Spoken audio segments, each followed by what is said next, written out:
Una misteriosa tumba romana descubierta en Londres.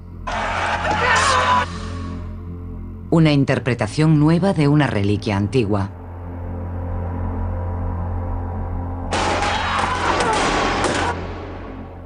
Dos hallazgos que se suman para escribir un nuevo capítulo en la historia del Imperio Romano.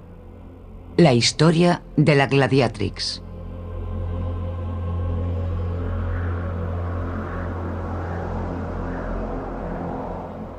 Londres romano, finales del siglo I después de Cristo. Una ciudad atestada con 20.000 personas que vivían bajo el puño de hierro del dominio romano. En el corazón de la ciudad estaba el anfiteatro, un crisol de todos los credos y culturas del Imperio Romano, donde se daban cita todos los estratos de la sociedad, desde esclavos a senadores. Era la sede de un espectáculo violento diseñado para entretener a las legiones y satisfacer a las masas, el hogar de los gladiadores.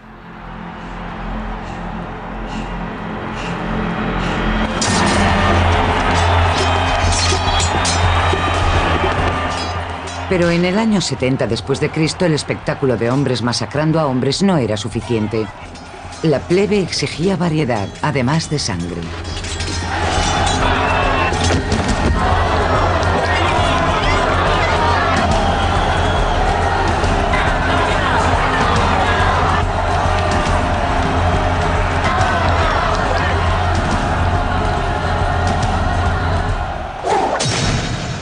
Gladiatrix.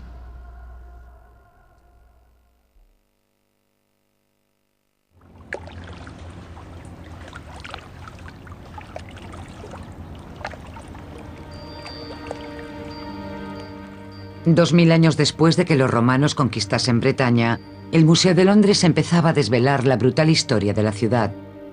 En 1996, una excavación en la calle Grey Dover, Southwark, desenterró una tumba misteriosa. Este lugar hoy alberga a estudiantes directamente sobre esta entrada al pasado romano de Londres.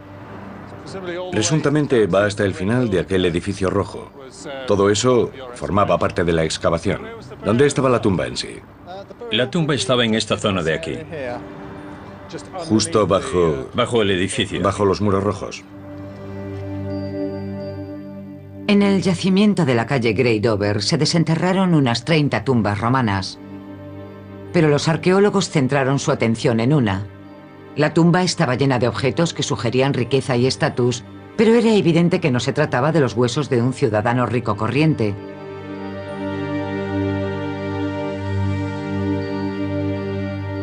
La ubicación inusual de la tumba era el factor más sorprendente. Por las cosas que descubrimos de la excavación ya al principio, nos pareció que la tumba estaba en un contexto bastante diferente al de otras tumbas de la zona. En especial porque estaba aislada, sola. Y constatamos que, aunque la tumba de la calle Dover es hasta cierto punto periférica, formaba parte del complejo del cementerio. Era una de las tumbas romanas más lujosas que se había encontrado hasta entonces, pero se encontraba entre las de los pobres. La excavación nos mostró que había un cementerio amurallado con un posible mausoleo, pero esta tumba estaba más lejos fuera de esa zona. Pues bien, si tenemos a una persona rica e influyente que pertenece a la sociedad romana, esperas que esté enterrada en un cementerio amurallado, tal vez con su propio mausoleo.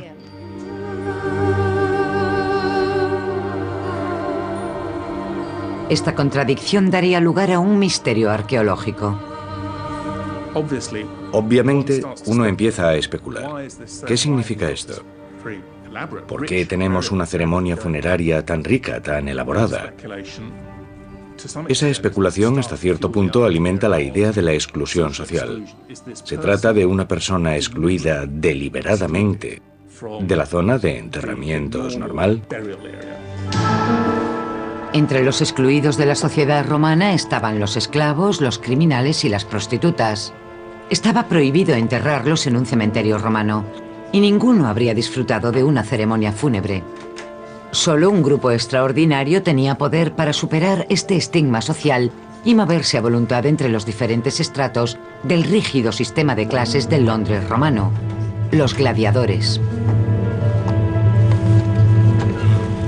El concepto de gladiador nació cuando se empezó a obligar a los esclavos o prisioneros de guerra a luchar a muerte en las ceremonias de la cremación de ciudadanos ricos.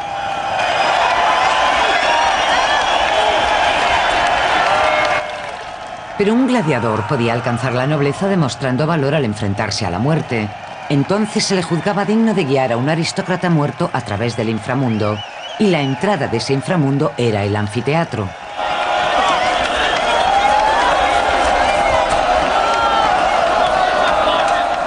Para agradar al público, los gladiadores eran humillados por una figura que representaba a Mercurio, el mensajero romano de los dioses que reinaba en el inframundo.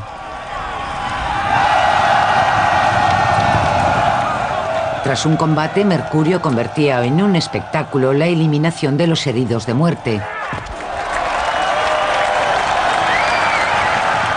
Este papel a veces era interpretado por Anubis, el dios egipcio del juicio final con cabeza de chacal y guardián del inframundo.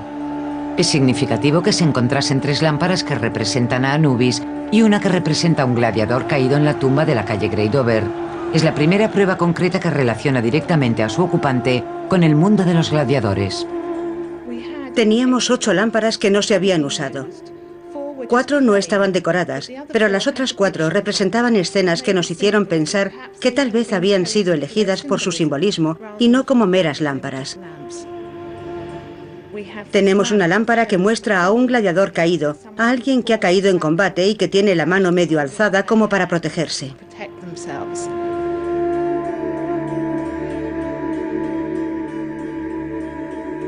En la Bretaña romana no es muy usual encontrar varias lámparas en una tumba.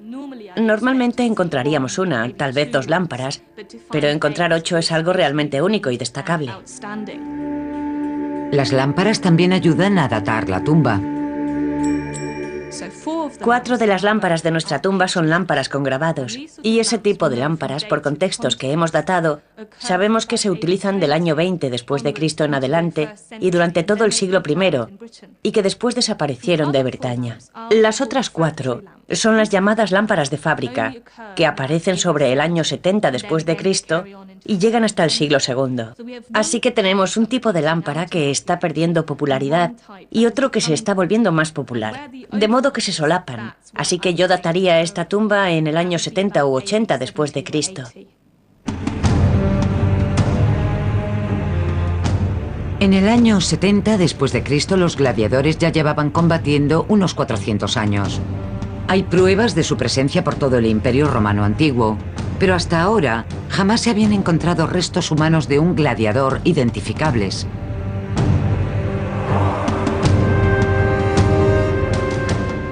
Cuando se examinaron los fragmentos de huesos rotos encontrados en Grey Dover, no hubo duda de que eran humanos, pero la revelación más sorprendente estaba por llegar. El trozo más grande era de la pelvis, el hueso que identifica el sexo, y si era de un gladiador tenía que ser de una mujer. Una gladiatrix. La mayoría de la gente siempre ha pensado que los gladiadores son básicamente hombres grandes, voluminosos.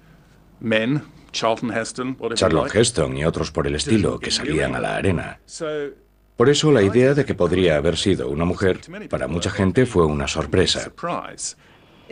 La gente empezó a preguntarse qué teníamos allí. ¿Es posible que tuviésemos una mujer gladiadora? Y todo el mundo contestó, no, no puede ser, no me lo creo. Pero al analizar los hechos pensamos que era posible estar ante algo extraordinario. El crucial hueso pélvico que confirmó el sexo del difunto fue archivado, pero ha desaparecido. Afortunadamente, algunos de los huesos estaban expuestos al público y han sido devueltos sanos y salvos al servicio arqueológico del museo. La identificación la realizó el osteoarqueólogo Bill White, que se unió a la especialista en restos humanos Jackie McKinley, quien opina que el desgaste de los huesos podría permitir hacer un cálculo aproximado de la edad de la mujer. O sea que sabemos que era una mujer. Sí. Aquí tenemos trozos de cráneo. Esto es un hueso del pie. Sí. Parece que es el dedo gordo del pie izquierdo, ¿verdad? Y esto es una vértebra cervical. Son relativamente pequeñas, ¿verdad? Sí, han encogido mucho. Son bastante pequeños. Bueno, no sé, incluso para unos huesos cremados son relativamente pequeños. Necesitan otro fragmento de hueso pélvico. Lo que necesitamos encontrar es un fragmento del ilíaco. Ahí está. Es un trozo muy pequeño. Lo sé, pero es un fragmento de la cresta ilíaca fusionada. Hablamos de esta parte, pero mientras esta zona no está fusionada, esta sí lo está, lo que sugiere que nuestro individuo tiene probablemente más de 30 años, dado que la fusión de la cresta se produce entre los 25 y los 30 años. Bien. Sí, no hay señales de enfermedad degenerativa, ni en las articulaciones ni en la columna. Sí, así que tenemos a una mujer por la pelvis, por el tamaño general del hueso, la robustez y que probablemente tenía unos 30 y tantos años. Yo diría que sí. Más o menos.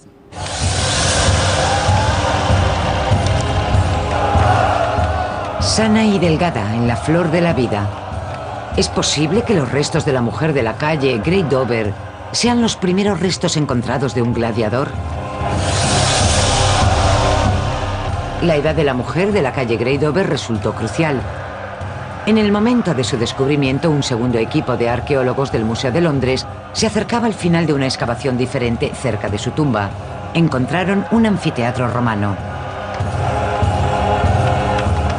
Parece que la mujer de la calle Grey Dover podría haber estado en la flor de la vida justo unos años después de que el anfiteatro de Londres abriese sus puertas por primera vez. Pero ¿podrían los arqueólogos del Museo de Londres relacionarla directamente con la sangrienta arena? En el año 70 después de Cristo, el Imperio Romano se extendía por Europa y África. Los combates de gladiadores eran un espectáculo habitual en Roma y las legiones lo habían llevado a Londres. Los romanos pusieron la ciudad en el mapa y escribieron su nombre con la sangre de los gladiadores.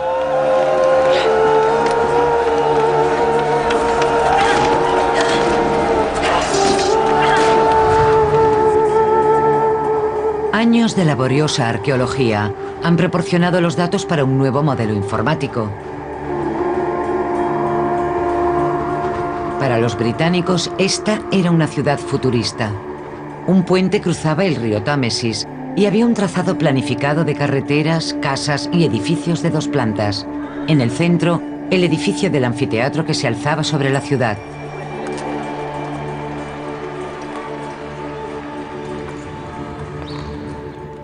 Nueve años antes, el Museo de Londres había encontrado la tumba de la calle Grey Dover y había desenterrado el anfiteatro 1,5 kilómetros al norte, en un lugar destinado a una nueva galería de arte.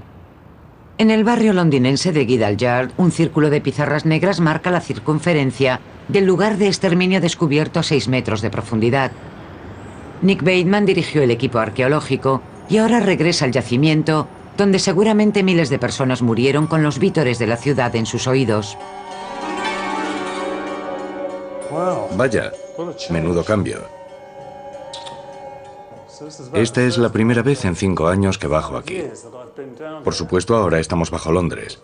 No sé, a unos 6 metros de profundidad. En el sótano de la nueva galería de arte. Este es el nivel romano original, la planta baja del anfiteatro. Y tras estos muros, tras estos modernos muros de bloques de cemento, se encuentran los restos conservados de los muros del anfiteatro. Esta, por supuesto, es la entrada este al anfiteatro. Ahora mismo estamos caminando por la entrada.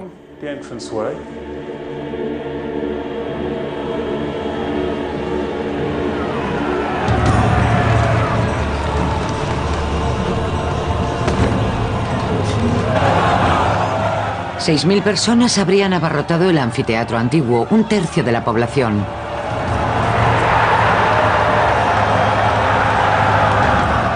El equivalente a 2 millones de londinenses actuales sedientos de sangre.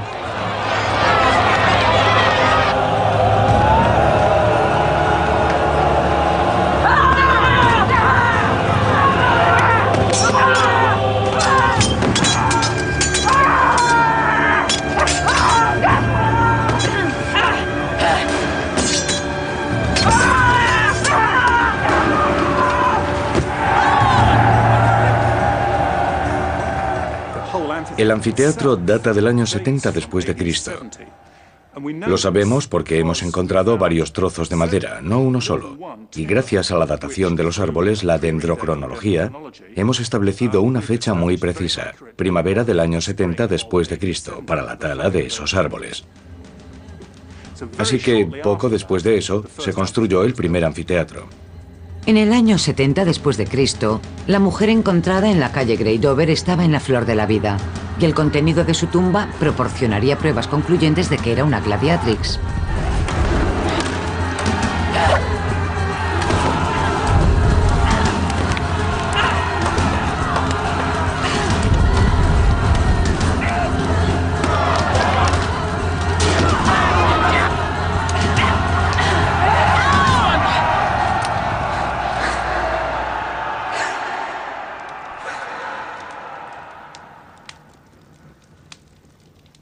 Una pista importante era el aromático olor a incienso. La tumba estaba cubierta de incienso, junto al que se encontraron los quemadores decorativos de cerámica para su uso. Siguiendo las pistas, los arqueólogos encontraron el rastro que les llevó directamente de vuelta al anfiteatro.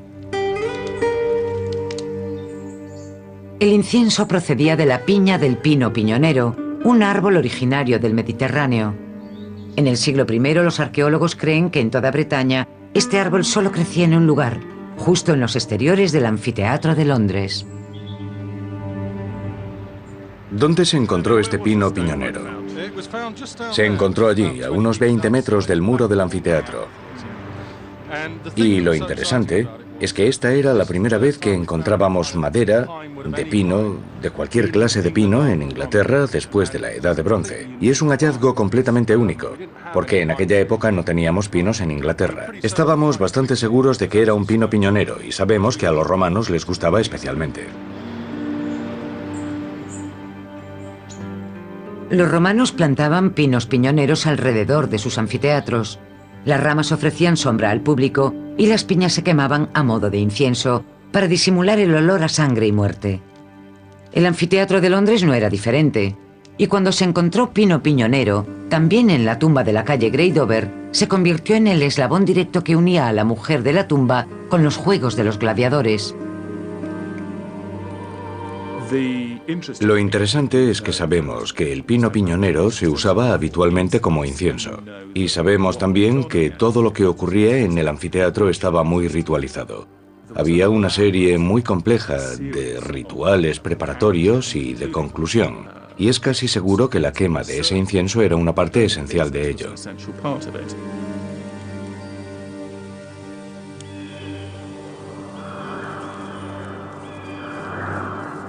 Para un gladiador que alcanzaba la gloria en la arena, el elaborado ritual de la vida cotidiana tenía su reflejo en la muerte.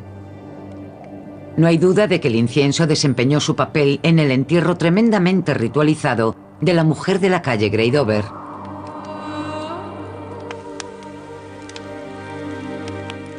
Pero un historiador cree que puede interpretarse de forma diferente. Las lámparas pintadas, los quemadores de incienso y las características piñas pueden apuntar hacia su religión.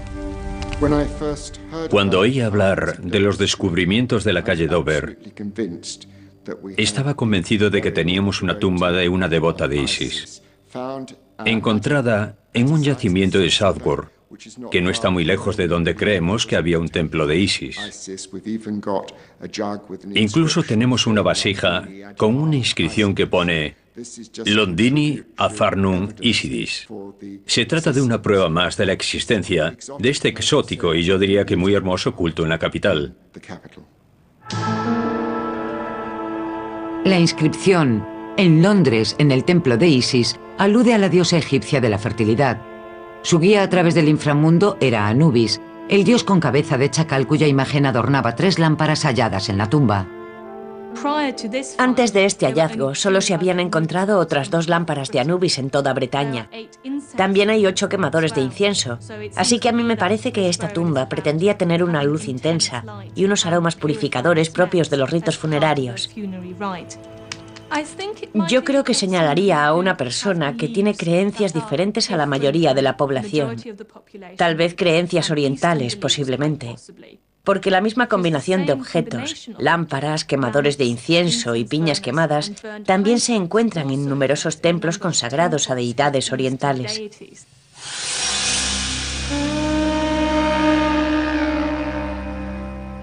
Pero la religión no explica la imagen de un gladiador caído en otra lámpara encontrada en la tumba. Y una gladiatrix no habría tenido necesidad de la religión para conocer al dios Anubis. Para una gladiadora, el significado de esta imagen en otras lámparas simbolizaría su papel como compañero al inframundo tras la muerte violenta en la arena. En una ciudad rebosante de ideas religiosas procedentes del este y del oeste, es sabido que el culto de Isis atrajo a los miembros de la más alta sociedad, de modo que una gladiadora habría sido una seguidora natural. Es posible que tengamos aquí a una seguidora rica e influyente de la diosa Isis, pero que también es una gladiadora. Una posibilidad no descarta a la otra, podría ser una combinación de ambas. Las pruebas sugieren que tanto si era seguidora de Isis como si no, probablemente era gladiatrix. Y se pueden encontrar más pruebas en la historia de este periodo. Los juegos de gladiadores a menudo se inspiraban en la realidad, y en la memoria del Londres romano estaba fresca la ira vengativa de una reina guerrera.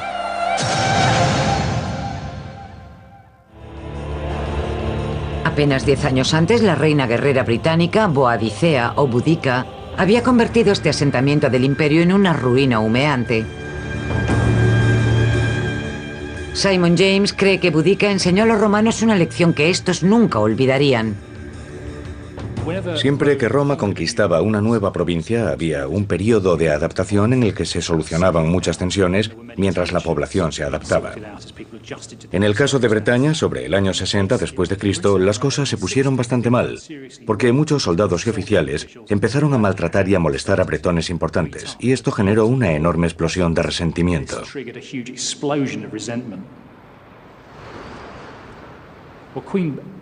La reina Boudica, que había sido azotada y cuyas hijas habían sido violadas por los soldados romanos, lideró un enorme ejército de aristócratas y también de gente corriente, más de 100.000 personas, en una gran campaña de venganza y destrucción, que concluyó con la destrucción total de varias ciudades romanas nuevas de Bretaña, incluida la propia Londres.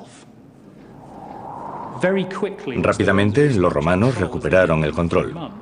En apenas unos meses habían recuperado la ciudad. En cuestión de años, el puerto volvía a estar en funcionamiento. Se produjo un desarrollo de edificios públicos y propiedades privadas, y se construyeron nuevos edificios institucionales. En apenas 10 años, Londinium había sido reconstruida y el control era la principal prioridad. El nuevo anfiteatro era el elemento central que proporcionaba diversión a una presencia militar que había aumentado. Con el recuerdo de Boudica planeando sobre la ciudad, era el momento ideal para que surgiese una gladiadora fuerte, capaz de obtener la gloria a través del combate.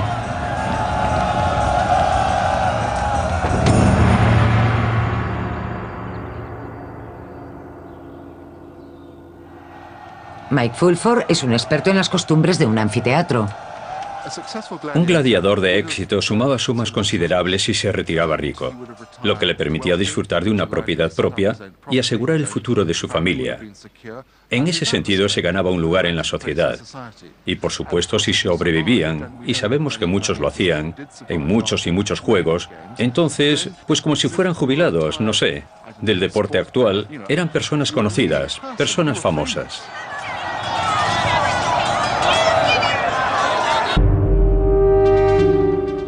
Subir en el escalafón de la sociedad romana era ascender a la cumbre del mundo. El imperio extendía sus tentáculos por todo el planeta, atrayendo riqueza y poder hacia Roma, junto con nuevas ideas.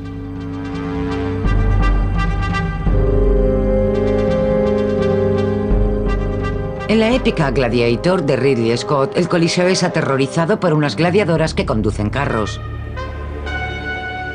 En la vida real, ¿se inspiró esta atracción letal en algo que los romanos vieron en Bretaña?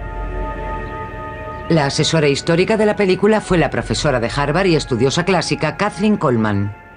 Hay una pequeña pista que podría sugerir la existencia de una gladiadora en Gran Bretaña. Sabemos que había gladiadores que conducían carros. Y en la novela de Petronio, escrita en tiempos de Nerón, después de que Claudio conquistase Bretaña, hay una referencia, en un contexto ficticio, obviamente, a una gladiadora que conducía un carro. Entonces, si los romanos se encontraron en Bretaña mujeres que conducían carros, y sabemos que lo hicieron, y trasladaron esa circunstancia al contexto familiar de la arena, puede que se les ocurriese la idea de subir a una gladiadora a un carro.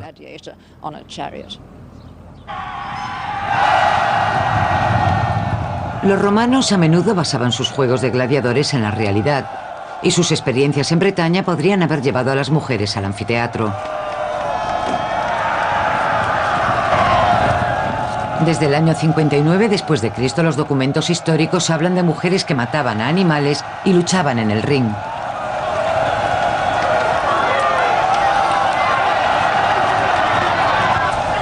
Mujeres salvajes que animaban la novedad y el espectáculo del anfiteatro. La mujer de la calle Grey Dover de Londres vivió en este mismo periodo y podría ser el único caso en el que los arqueólogos han encontrado los verdaderos restos de una gladiadora.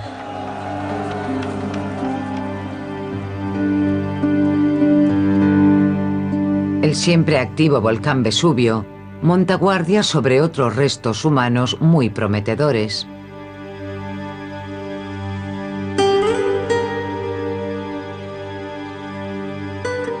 La ciudad de Pompeya quedó congelada en el tiempo durante este periodo clave de la historia romana. La engulló una erupción repentina del Vesubio en agosto del año 79 después de Cristo.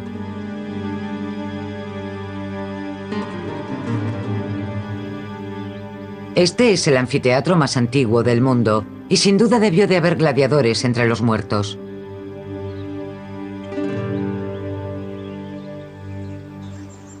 Hay pruebas de que aquí murieron mujeres aproximadamente en la misma época que la mujer de la calle Grey Dover murió en Londres. En estos barracones se encontraron varios esqueletos y dos de ellos llevaban joyas. Y esos esqueletos que llevaban joyas, para muchos, habrían sido mujeres. Pero si eran mujeres, ¿qué hacían aquí? ¿Hablamos de concubinas de gladiadores? ¿De un acuerdo con un burdel local? ¿Hablamos de mujeres que solo intentaban escapar de la erupción y que se llevaron su riqueza mundana con ellas? Puede haber otra explicación.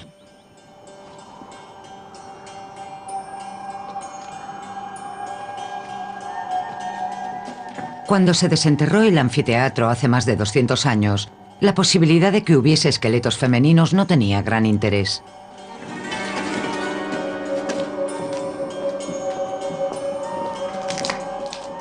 Bajo las calles de la ciudad había acumuladas enormes cantidades de huesos. Si hoy se encontrasen y se pudiesen examinar los huesos de una mujer, tal vez podrían revelar las heridas de una vida de combate en la arena.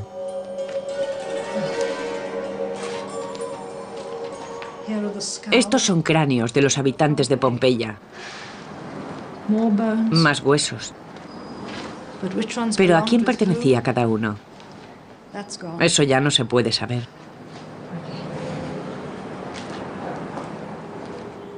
Y no hay forma de recomponerlos. Estos no son esqueletos completos. Si quisiéramos determinar el sexo de las personas encontradas en los barracones, con las joyas de oro, no podríamos recomponer el esqueleto de esa persona con todo este montón de huesos. Pompeya es un callejón sin salida. Kathleen Coleman dirige su atención hacia un relieve en piedra del Museo Británico. Pruebas sólidas de mujeres luchadoras que sugieren una conexión entre la gladiatrix y el antiguo mito de las Amazonas.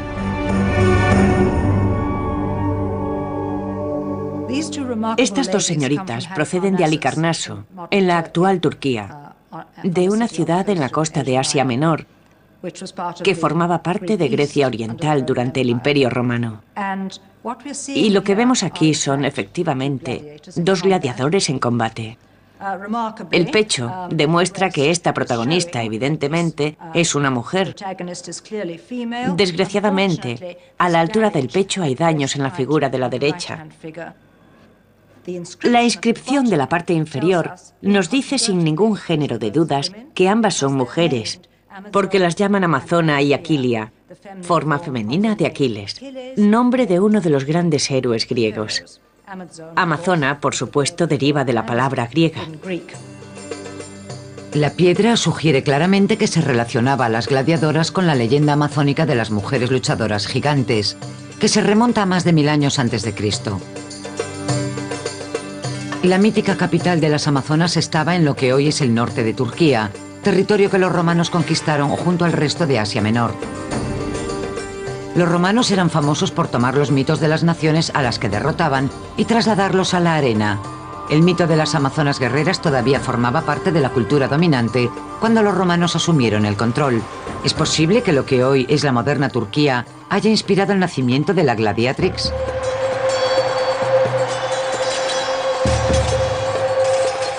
Los rituales dominaban la rutina diaria de los gladiadores. Incluso en la arena, cuando sus vidas estaban en juego, tenían que obedecer las reglas del combate.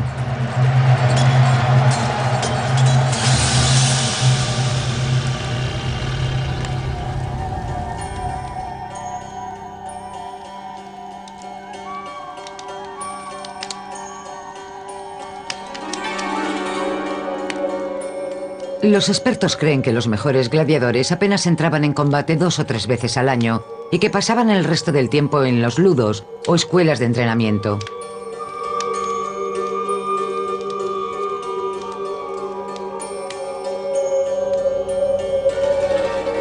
Kathleen Coleman analiza los ludos del Coliseo de Roma. En esta escuela de entrenamiento, los gladiadores vivían, entrenaban y practicaban probablemente ante un público, porque aquí vemos los restos de lo que habrían sido las gradas, en las que se sentaban varios miles de personas.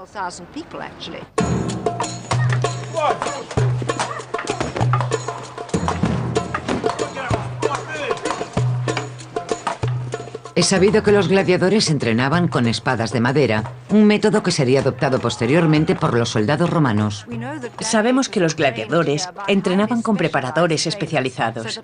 Para cada estilo de lucha, los gladiadores tenían un entrenador especializado. Eran tan sofisticados los métodos de entrenamiento de los gladiadores que en sus epitafios se mencionaba en qué estilos sabían luchar. Eso era algo verdaderamente excepcional. Y si alguien podía luchar en 3 estilos diferentes, era un auténtico superhombre. O una supermujer. Pero en la tumba de la mujer de la calle Dover no había armas y no ha sobrevivido epitafio alguno. Por lo tanto, no hay datos sobre sus estilos de lucha, pero sí hay muchísima información sobre el tipo de equipo que habría usado.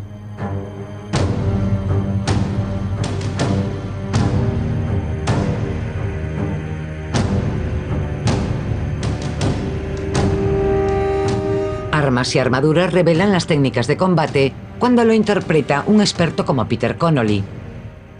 La única forma de averiguar cómo se usaban es hacer una copia absolutamente precisa. En otras palabras, echar un vistazo a lo que hay en el museo, medirlo, examinarlo minuciosamente y después, analizando todos los aspectos del arma, ver para qué estaba diseñada. A partir de ahí, se puede teorizar sobre cómo luchaba la persona.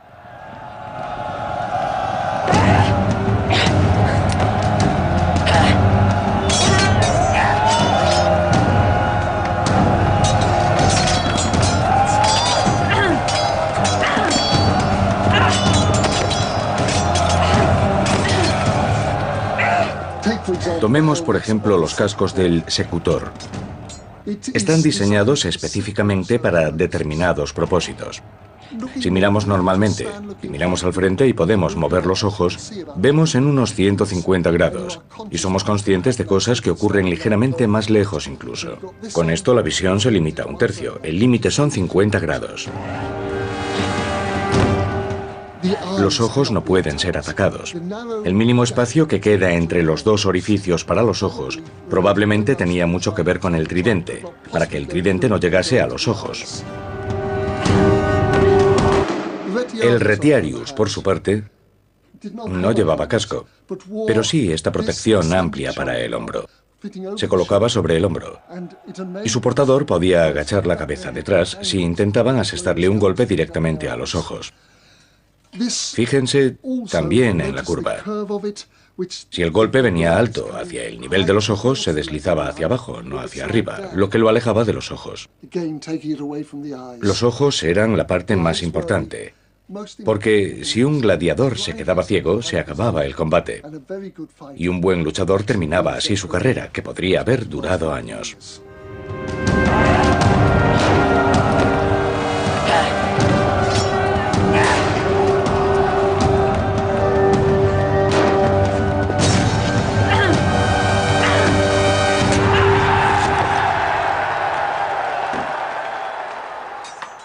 Los gladiadores usaban habitualmente el gladius, la característica arma romana que conquistó el mundo. La espada de la época, hablamos de finales del siglo I después de Cristo, es esta. Es la misma espada que usaban los legionarios. Es una espada de ataque y golpe seco. Una espada muy básica. Tiene una punta que puede causar daños suficientes como para matar a alguien. La posición para usarla, tanto para hombres como para mujeres, es la misma. Podemos verla en el relieve de Aquilia y Amazona. Se expone a la amenaza del oponente a la menor zona del cuerpo posible y se carga en una posición de ataque como esta.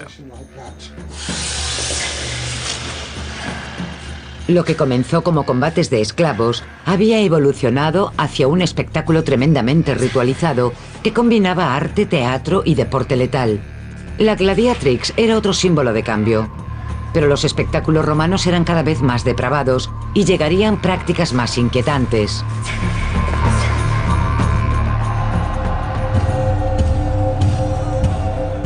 La primera mujer que entró en un anfiteatro como gladiadora probablemente lo hizo a modo de novedad. En el año 70 después de Cristo, el anfiteatro de Londres acababa de inaugurarse, pero los combates de gladiadores llevaban disputándose con gran éxito por todo el Imperio Romano unos 400 años. La hora de la gladiatrix había llegado. En la búsqueda de novedades para satisfacer al público, los organizadores ya habían añadido peleas de animales a los combates entre hombres. La variedad estaba a la orden del día. El espectáculo era cada vez mayor. Siempre intentaban montar un número más emocionante que el anterior.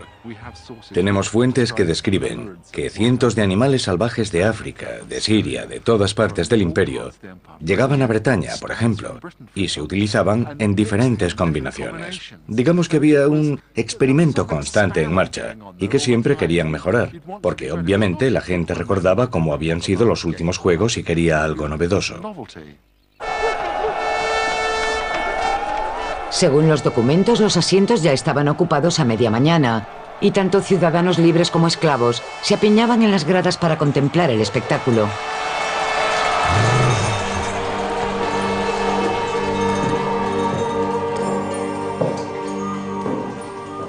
Mientras las víctimas humanas esperaban en la arena, se preparaba a sus atacantes animales para hacer una entrada dramática. Había una compleja red de maquinaria y trampillas ocultas bajo los anfiteatros, como este en Treveris, en Alemania. Como siempre, la muerte llegaba desde abajo, desde el inframundo. Esta es la zona subterránea del anfiteatro de Treveris. Cumple las mismas funciones que la zona subterránea del Coliseo de Roma. En medio de esta sala tenemos una zanja grande, y en ella hemos descubierto maquinaria escénica que se usaba para subir a los animales a la superficie, o tal vez para retirar a los animales muertos, o incluso a los gladiadores muertos de la superficie. En la época romana, durante los Juegos, seguro que había una atmósfera impresionante aquí abajo. Estaba oscuro, había humedad y la gente estaba muy ocupada organizando actividades mortales. Por las inscripciones romanas y las fuentes literarias romanas, sabemos que para algunos este también era un lugar de martirio.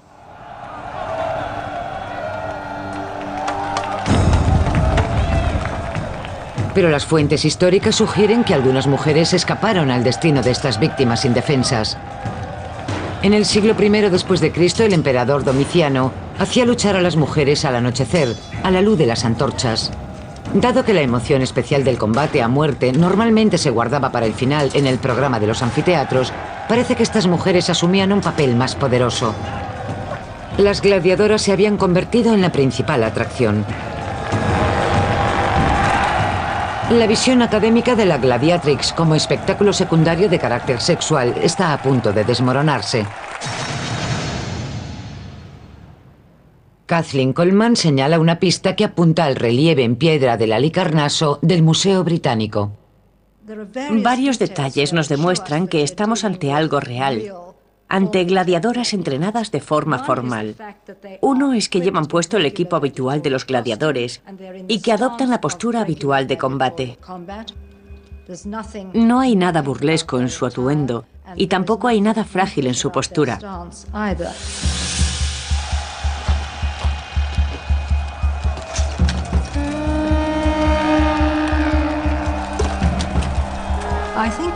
Yo creo que hay cierto grado de excitación sobre el espectador masculino, en el hecho de que el torso esté desnudo, como corresponde a este estilo de gladiador.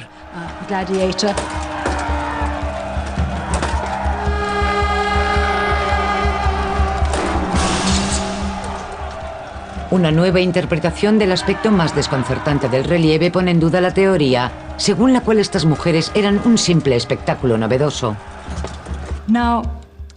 Hay algo curioso en ellas, y es que no llevan casco. Pero hay dos objetos aquí abajo, a cada lado del plinto sobre el que están las figuras. Estos objetos redondos, en algún momento, fueron interpretados como cabezas de espectadores, aunque es un lugar bastante extraño para que se sitúen los espectadores con respecto a las luchadoras. Y yo creo que lo que tenemos aquí son cascos. Estos son presumiblemente los cascos que llevaban puestos estas dos mujeres y que se han quitado. La pregunta es ¿por qué? Una de las cosas que indica el reconocimiento de la derrota, o al menos el reconocimiento de unas tablas, es desprenderse de una parte de la armadura, bien sea el escudo o más habitualmente el casco. Esto simboliza para el espectador poco versado el reconocimiento de unas tablas, que suponen el indulto para ambas combatientes. Estas mujeres son representadas como auténticas gladiadoras de pleno derecho. Ellas representaban, como todos los gladiadores, la cualidad básica en la arena, que era la virtus, el valor masculino. La palabra virtus deriva de la raíz vir, que significa hombre en latín. Y la anomalía aquí, por supuesto, es que esta cualidad la encarnaban mujeres luchadoras.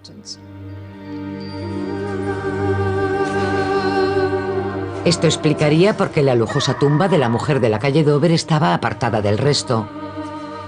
Gracias a su demostración de coraje en la arena habría obtenido riqueza y estatus, pero nunca habría sido aceptada realmente.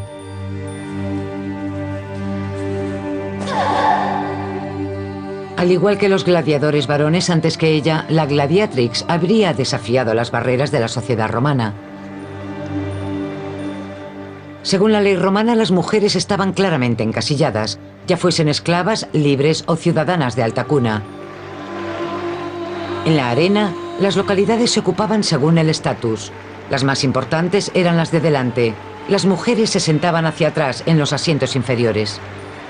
Los hombres romanos esperaban que las mujeres fuesen castas y morales, las guardianas del hogar, y que se ocupasen de las tareas domésticas y de los hijos. Eran las virtudes encarnadas por las vírgenes vestales, 6 sacerdotisas incorruptibles, que eran las únicas mujeres a las que se les permitía sentarse cerca de la acción. Una mujer físicamente poderosa como la gladiatrix podría ser una emoción incómoda para los hombres romanos. Una gladiadora es una idea tremendamente paradójica para los romanos. El espectáculo de una mujer atlética, segura, blandiendo una espada, Supongo que habría sido emocionante a diferentes niveles para un espectador varón romano. En cierto sentido, una figura de ese tipo encarna tal vez los peores temores de un varón romano nervioso. ¿Es esto realmente lo que se oculta en cada mujer romana aparentemente recatada? ¿Una gladiadora esperando para salir?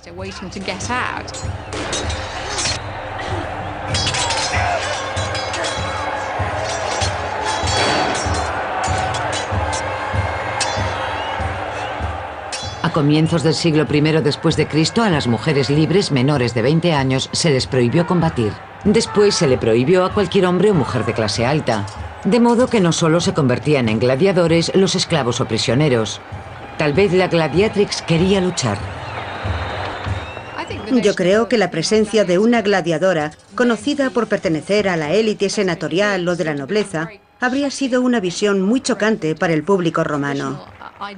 El ideal tradicional de la matrona romana está a un mundo de distancia de una mujer que muestra su cuerpo en la arena, que adopta virtudes masculinas, que adquiere habilidades masculinas y que disfruta entreteniendo a los demás. Fuese cual fuese la clase de la que había surgido, la gladiatrix acabó sus días como proscrita, como la joven y rica romana enterrada en el Londres romano, con objetos que la relacionan indiscutiblemente con el anfiteatro.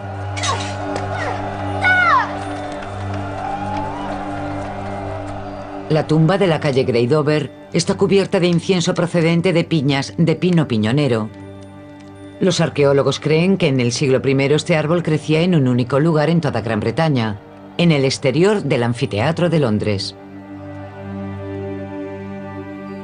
Esta tumba plagada de riquezas contiene instantáneas de la vida de un gladiador.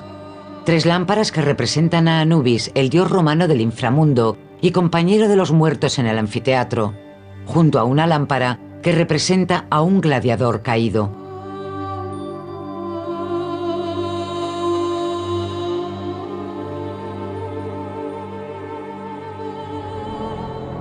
La ubicación de su tumba, el primer hecho que llamó la atención de los arqueólogos sobre su historia, revela a una mujer que se salió de los límites normales de la sociedad.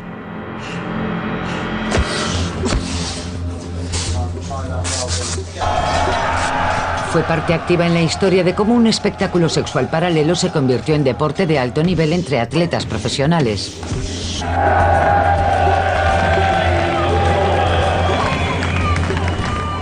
Y esa imagen es tan inquietante hoy como lo era hace 20 siglos. La imagen emocionante y ambigua de una mujer que lucha.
El concepto de gladiador nació cuando se empezó a obligar a los esclavos o prisioneros de guerra a luchar a muerte en las ceremonias de la cremación de ciudadanos ricos.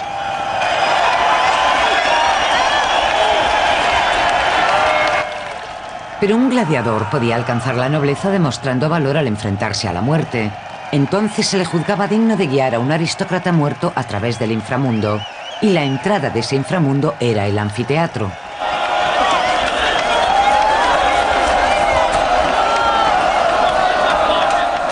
Para agradar al público, los gladiadores eran humillados por una figura que representaba a Mercurio, el mensajero romano de los dioses que reinaba en el inframundo.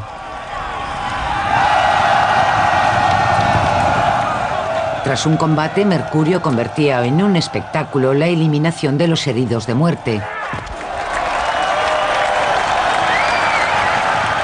Este papel a veces era interpretado por Anubis, el dios egipcio del juicio final con cabeza de chacal y guardián del inframundo. Es significativo que se encontrasen 3 lámparas que representan a Anubis y una que representa a un gladiador caído en la tumba de la calle Grey Dover. Es la primera prueba concreta que relaciona directamente a su ocupante con el mundo de los gladiadores. Teníamos 8 lámparas que no se habían usado. 4 no estaban decoradas, pero las otras 4 representaban escenas que nos hicieron pensar que tal vez habían sido elegidas por su simbolismo y no como meras lámparas. Tenemos una lámpara que muestra a un gladiador caído, a alguien que ha caído en combate. Diferente al de otras tumbas de la zona. En especial porque estaba aislada, sola. Y constatamos que, aunque la tumba de la calle Dover es hasta cierto punto periférica, formaba parte del complejo del cementerio. Era una de las tumbas romanas más lujosas que se había encontrado hasta entonces, pero se encontraba entre las de los pobres. La excavación nos mostró que había un cementerio amurallado con un posible mausoleo, pero esta tumba estaba más lejos fuera de esa zona. Pues bien, si tenemos a una persona rica e influyente que pertenece a la sociedad romana, esperas que esté enterrada en un cementerio amurallado, tal vez con su propio mausoleo.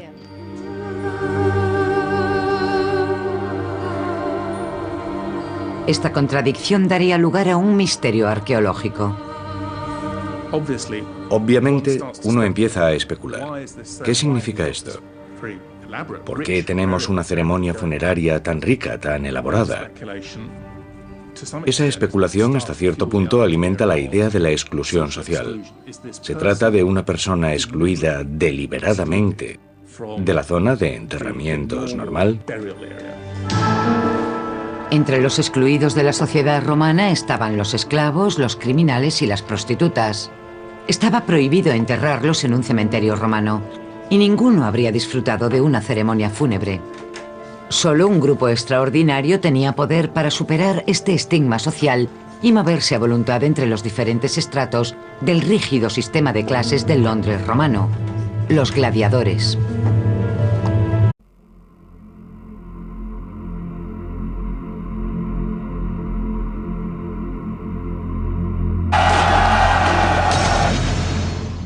Una misteriosa tumba romana descubierta en Londres.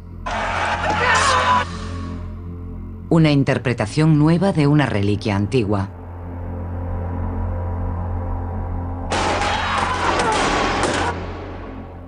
Dos hallazgos que se suman para escribir un nuevo capítulo en la historia del Imperio Romano.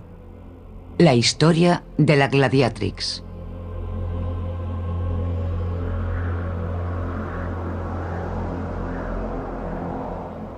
Londres romano, finales del siglo I después de Cristo.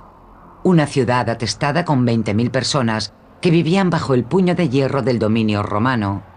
En el corazón de la ciudad estaba el anfiteatro, un crisol de todos los credos y culturas del Imperio Romano, donde se daban cita todos los estratos de la sociedad, desde esclavos a senadores. Era la sede de un espectáculo violento diseñado para entretener a las legiones y satisfacer a las masas. El hogar de los gladiadores.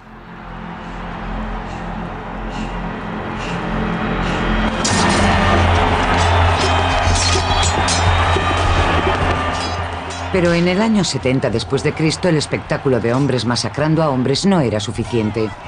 La plebe exigía variedad, además de sangre.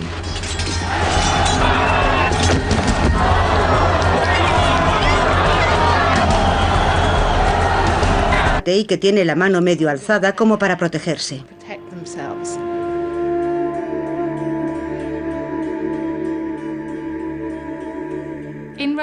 En la Bretaña romana no es muy usual encontrar varias lámparas en una tumba. Normalmente encontraríamos una, tal vez 2 lámparas, pero encontrar 8 es algo realmente único y destacable.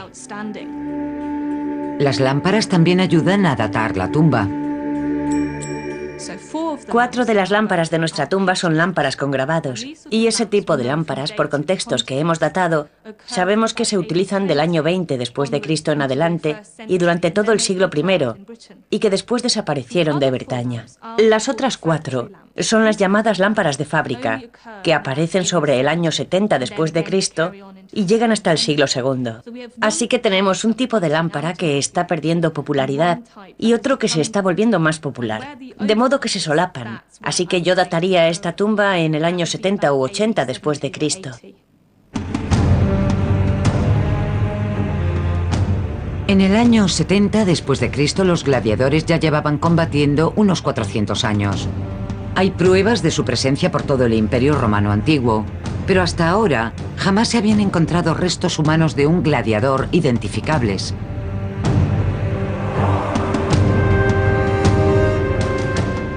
Cuando se examinaron los fragmentos de huesos rotos encontrados en Grey Dover, no hubo duda de que eran humanos, pero la revelación más sorprendente estaba por llegar. El trozo más grande era de la pelvis, el hueso que identifica el sexo.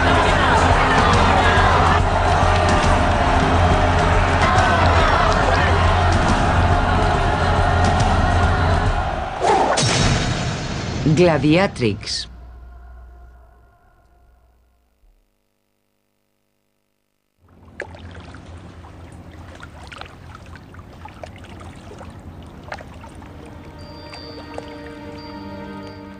Dos mil años después de que los romanos conquistasen Bretaña, el Museo de Londres empezaba a desvelar la brutal historia de la ciudad. En 1996, una excavación en la calle Grey Dover, Southwark, desenterró una tumba misteriosa. Este lugar hoy alberga a estudiantes directamente sobre esta entrada al pasado romano de Londres. Presuntamente va hasta el final de aquel edificio rojo. Todo eso formaba parte de la excavación. ¿Dónde estaba la tumba en sí? La tumba estaba en esta zona de aquí. Justo Bajo el edificio. bajo los muros rojos. En el yacimiento de la calle Grey Dover se desenterraron unas 30 tumbas romanas. Pero los arqueólogos centraron su atención en una. La tumba estaba llena de objetos que sugerían riqueza y estatus, pero era evidente que no se trataba de los huesos de un ciudadano rico corriente.